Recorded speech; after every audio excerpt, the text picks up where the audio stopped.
बच्चों, कैसे हैं आप लोग? बढ़िया एकदम। तो आज हम लेकर आ गए हैं क्लास 10th का भौतिकी, और आज है प्रकाश के अपवर्तन का मोस्ट इंपोर्टेंट ऑब्जेक्टिव क्वेश्चन, जिसको बोलते हैं वस्तुनिष्ठ प्रश्न। ठीक है, तो ध्यान से देखिएगा। अगर बिहार बोर्ड जो है, अगर भौतिकी के दूसरा चैप्टर से प्रकाश के अपवर्तन से और कोई क्वेश्चन पूछता है तो इससे बाहर का नहीं होगा। तो आप लोग कहिएगा सर 17 क्वेश्चन है। नहीं, हम 35 से 40 क्वेश्चन कराएंगे, जैसे हर चैप्टर में कराया है। इससे पिछला चैप्टर जो है प्रकाश का परावर्तन, उसमें भी कराया है। गणित में वास्तविक संख्याएं, बहुपद, द्विघात समीकरण और दो चरवाही रेखीय समीकरण में कराया है। रसायन शास्त्र में कराया है, संस्कृत में कराया है। उसी प्रकार 35 से 40 ऑब्जेक्टिव क्वेश्चन कराएंगे। अब कहिएगा सर इतना ऑब्जेक्टिव क्वेश्चन क्या करा रहे हैं भाई? अब जो है पैटर्न चेंज हो चुका है, अब ऑब्जेक्टिव क्वेश्चन ज्यादा आने लगे एग्जाम में। ठीक है, इसीलिए हम ऑब्जेक्टिव क्वेश्चन ज्यादा कराएंगे। तो ध्यान से देखिए, मजा आने वाला है। चलिए पहले क्या करना है, जैसे उसमें करते हैं हर एक वीडियो में, पहले इसका स्क्रीनशॉट लीजिए। ले लिया स्क्रीनशॉट, और स्क्रीनशॉट लेने के बाद क्या करना है आप लोगों को? खुद से टिक करना है। और जब हम टिक करेंगे तो मिला के यही बताना है कि आपको कितना मार्क्स आया। ठीक है, तो स्टार्ट करें। चलिए आइए, प्रकाश के अपवर्तन के कितने नियम है भाई? पॉज किए हुए है ना, टिक किए हुए है ना? चलिए, नहीं तो खुद से टिक कर लीजिए। चलिए, प्रकाश के अपवर्तन के कितने नियम है? हर बार एग्जाम में आने वाला वस्तुनिष्ठ प्रश्न है 2, तो ये क्लियर हो गया। चलिए, जिस माध्यम का अपवर्तनांक अधिक हो वह कम अपवर्तनांक वाले माध्यम की तुलना में क्या होता है? जिस माध्यम का अपवर्तनांक अधिक होता है वह क्या होता है? सघन माध्यम होता है ना। क्या होता है? प्रकाशिकी सघन। अब सुनिए, जिस माध्यम का अपवर्तनांक अधिक होता है ना, उस माध्यम में प्रकाश की चाल कम होता है। और जिस माध्यम में प्रकाश की चाल अधिक होता है वह होता है आपका विरल माध्यम। ठीक है, किसके? कम वाले, कम प्रकाश की चाल कम वाले की तुलना में। ठीक है, जिस माध्यम में प्रकाश की चाल अधिक होती है ना, उसको हम बोलते हैं विरल माध्यम। जिस माध्यम में प्रकाश की चाल कम होती है उसको बोलते हैं सघन माध्यम।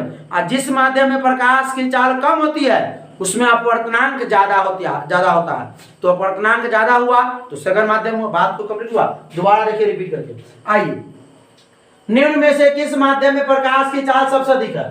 भाई हवा में, पानी में, कांच में। हवा में कितना होता है? हवा, वायु, निर्वात। अब देखिए, निर्वात तो पूरा एकदम क्लीन हुआ खाली। हवा में, वायु में तो कुछ कुछ कण रहते हैं ना भाई। तो वही बात है, यहाँ पानी और कांच की अपेक्षा सबसे प्रकाश की चाल जो होगा सबसे अधिक इसमें होगा। अच्छा क्वेश्चन, किसका इसमें जो है, किसका अपवर्तनांक सबसे ज्यादा होगा? अपवर्तनांक कांच का। जिसमें प्रकाश के चाल सबसे कम होता है उसका अपवर्तनांक सबसे ज्यादा। जिस ऐसे कहिए ना भाई, जिसका अपवर्तनांक सबसे ज्यादा होता है उसमें प्रकाश की चाल सबसे कम होती है। चलिए ध्यान से देखिए, मजा आने वाला है। आइए ध्यान से देखिए, एकदम पूरा फील्ड आगे ना भी पड़े तो भी। चलिए, निम्न में से किस माध्यम में प्रकाश की चाल सबसे कम है? सबसे कम तो सब जानता है कि कांच में है। आइए, उम्मीद है कि आप लोग सही लगा रहे होंगे। कौन सा लेंस अपसारी लेंस भी कहता है? कौन से लेंस को हम अपसारी लेंस भी कहते हैं? तो सबको मालूम है कि उत्तल लेंस को हम अपसारी लेंस भी कहते हैं। कोई दिक्कत? आइए, सॉरी, अवतल लेंस को। कौन सा लेंस को अभिसारी लेंस भी कहा जाता है? अभिसारी लेंस को। तो अवतल लेंस और उत्तल लेंस को अभिसारी लेंस कहते हैं। कोई दिक्कत? कोई दिक्कत? एकदम क्लियर है ना भाई? उम्मीद करते हैं कि आप लोग भी आंसर सही लगाए होंगे। शीशा या कांच, या है लिखा हुआ, ये था नहीं पढ़िएगा भाई लोग। शीशा या कांच किस प्रकार का माध्यम है? प्रकाशिक, अप्रकाशिक या दोनों? शीशा या कांच तो प्रकाशिक माध्यम है भाई। चलिए, प्रकाश की चाल विभिन्न माध्यमों में क्या होता है? समान होता है कि भिन्न भिन्न अलग अलग होता है? तो भाई प्रकाश की चाल अलग अलग माध्यमों में अलग अलग होता है, क्योंकि पानी में उसका चाल अलग है ना, वायु में अलग है, निर्वात में अलग है, कांच में अलग है, मिट्टी में। बात समझ रहे हैं ना भाई? चलिए, तो भिन्न भिन्न। उम्मीद करते हैं कि आप लोग भी यही लगाए होंगे। लगाए हैं ना भाई? झूठे ना बोलना। चलिए, वायु में प्रकाश की चाल निर्वात की अपेक्षा क्या होती है? देखिए, यहाँ वायु और निर्वात हम लोग पढ़ते हैं कि वायु और निर्वात सेम होती है, लेकिन जब दोनों में तुलना कर देंगे यहाँ पे तो निकालना पड़ेगा, क्योंकि वायु में जो होता है ना कुछ कण भी होते हैं, और निर्वात मतलब पूरा साफ साफ क्लीन। ठीक है, तो वायु में प्रकाश की चाल कम और निर्वात में प्रकाश की चाल अधिक। तो क्या है? वायु में प्रकाश की चाल निर्वात की अपेक्षा, इसके अपेक्षा इसमें चाल क्या होगा? कम होगा। इसमें ज्यादा होगा, इसमें कम होगा। यही क्वेश्चन करते हैं। किसी पारदर्शी माध्यम में से प्रकाश की किरणें गुजरने पर आपतन कोण और निर्गत कोण में संबंध होगा भाई। जब भी प्रकाश की किरण किसी माध्यम से गुजरता है तो क्या होता है? आपतन कोण और निर्गत कोण एकदम बराबर होता है। ठीक है। किसी भी माध्यम से, किसी भी पारदर्शी माध्यम से भाई जब प्रकाश की किरण गुजरती है ना, तो आपतन किरण, आपतित किरण, समझे, आपतन कोण और निर्गत कोण क्या होता है, बराबर होता है। चलिए, प्रकाश की निर्वात में चाल C1, C बोलते हैं उसको, प्रकाश की माध्यम में चाल V1, तो अपवर्तनांक n जो है ना, ईटा का मान क्या होगा? सब जानते हैं कि ऊपर अपवर्तनांक बड़ा फॉर्मूला क्या होता है, प्रकाश का निर्वात में चाल और बटा में प्रकाश का किसी माध्यम में चाल। कोई दिक्कत क्या हो जाएगा, प्रकाश का किसी माध्यम में C1, प्रकाश का निर्वात में C है और ये बी आंसर। हम उम्मीद करते हैं कि आप लोग भी ये लगाओगे। इस पर सवाल भी आता है भाई। आइए, ये 17 नहीं है, 35 से 40 क्वेश्चन कराएंगे, बने रहिएगा अभी, ठीक है, जाइएगा नहीं कहीं। कांच के स्लैब से होकर गुजरने वाली किरण के आपतित किरण और निर्गत किरण एक दूसरे के क्या होती है भाई, आपतित किरण और निर्गत किरण एक दूसरे के क्या होती है, एक दूसरे क्या समांतर होती। तो बराबर का मतलब भी क्या बोले, बराबर अभी होती है, तो बराबर मतलब क्या, समांतर है ना, होगा समांतर थोड़ी ना, एक उन्ने जाएगा उन्ने ना। चलिए, तो समांतर, उम्मीद करते हैं कि आप लोग वही लगाएंगे। चलिए, क्रांतिक कोण सघन माध्यम में वह आपतन कोण है जिसके लिए विरल माध्यम में अपवर्तन कोण क्या होगा। भाई, क्रांतिक कोण सघन माध्यम में अपवर्तन कोण तभी होगा, तभी बनाएगा जब विरल माध्यम में अपवर्तन कोण कितना डिग्री का होगा, 90 डिग्री का। 90 डिग्री का अगर नहीं होगा, फिगर बना के देख लीजिएगा, बुक में दिया हुआ सबसे पहले फिगर बनाया हुआ है, ठीक है, किधर ना, अविलंब से दूर हट जाता है, अविलंब की ओर मुड़ जाता है, वहां पर देखिएगा 90 डिग्री, ठीक है। तो ये जब तक अपवर्तन कोण 90 डिग्री नहीं बनाएगा, ठीक है, तब तक जो है क्या, क्रांतिक कोण सघन माध्यम में आपतन कोण नहीं बनाएगा। चलिए, आइए, एक उत्तल लेंस की फोकस दूरी 20 सेंटीमीटर, तो लेंस की क्षमता, P बराबर क्या होता है, 1/f, और भी 1 मीटर में है, 1 मीटर में है, तो यहाँ हमको क्या दिया है, सेंटीमीटर में, तो 1 मीटर को हम सेंटीमीटर बदलेंगे तो 100 और बटा में f, फोकस दूरी कितना है, 20। कोई दिक्कत। चलिए, अब सुनिए, 20 पंचे 100, 5। अब सुनिए, में 5 कहाँ है, 5 तो देखिए यहाँ भी है, अब प्लस माइनस दिया है भाई। अब देखिए, उत्तल लेंस की फोकस दूरी, उत्तल लेंस धनात्मक होते हैं, उत्तल लेंस की फोकस दूरी यानी उत्तल लेंस की जो क्षमता होती है वो धनात्मक होती है, तो हम लोग लगाएंगे ये a।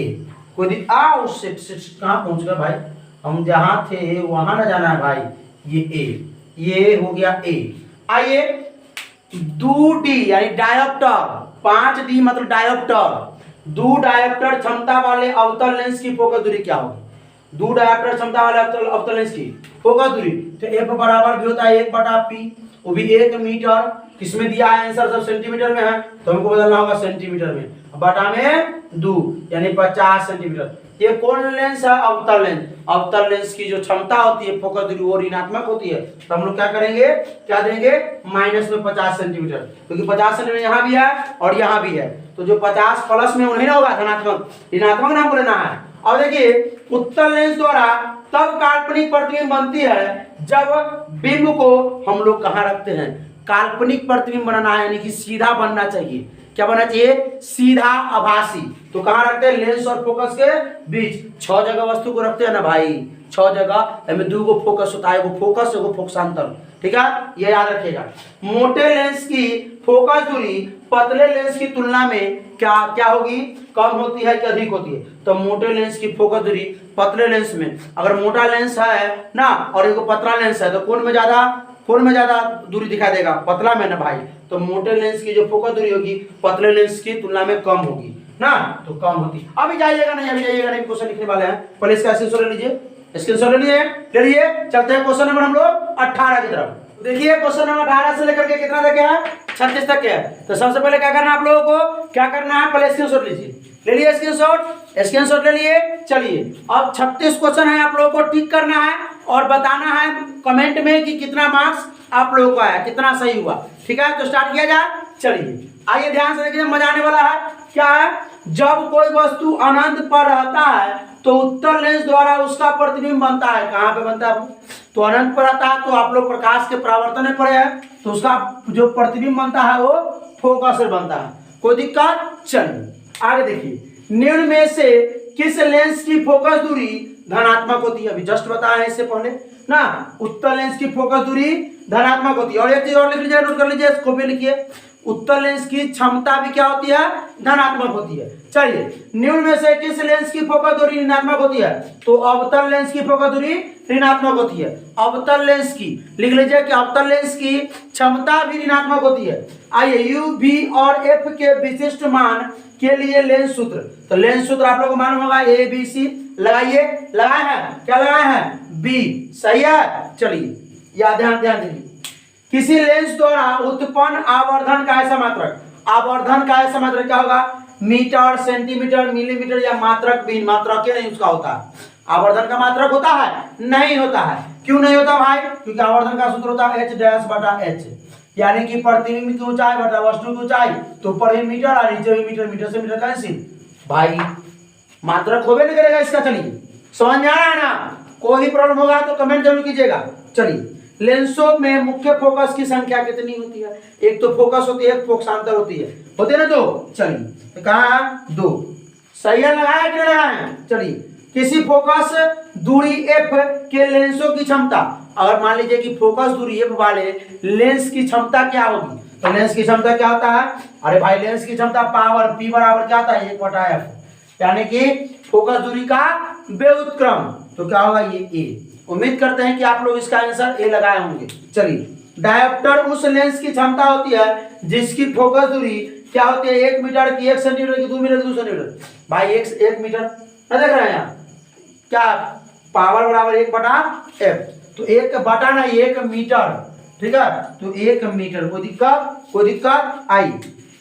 पानी में डाली हुई छड़ी टेढ़ी दिखती है, इसका कारण क्या है, इसका आंसर हमने नहीं लिखा है, आपको कमेंट करके जरूर बताना है कि पानी में डाली हुई छड़ी, पेंसिल ना या सिक्का टेढ़ी दिखती है, क्या कारण है, परावर्तन की अपवर्तन या क्या है कारण, आप लोगों को जरूर बताना है, कमेंट में जरूर लिखिएगा, ठीक है।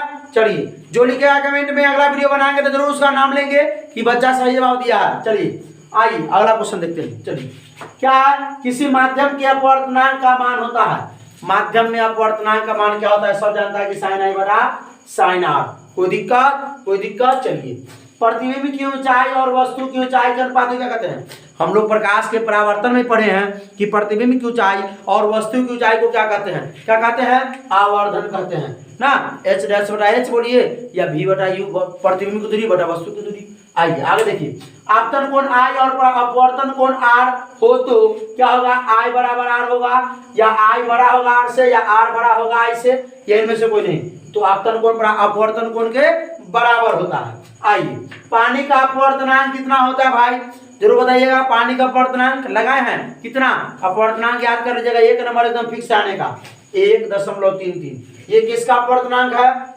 वायु का। ये कितना, किसका अपवर्तनांक है, बर्फ का। और ये किसका है, हीरा का। आइए, निम्न में किसका अपवर्तनांक सबसे अधिक होता है, सबसे अधिक किसका, वायु का कि बर्फ का कि कांच का कि हीरा का, तो सबसे अधिक हीरा का। रख कर देख लीजिए, वायु का ये हो गया, और बर्फ का क्या हो गया ये, और कांच का क्या हो गया 1.48 से लेकर के, कि क्राउन कांच भी होता है बहुत ना, 1.61 तक के होता है ये कांच का, तो हीरा का ये हो गया।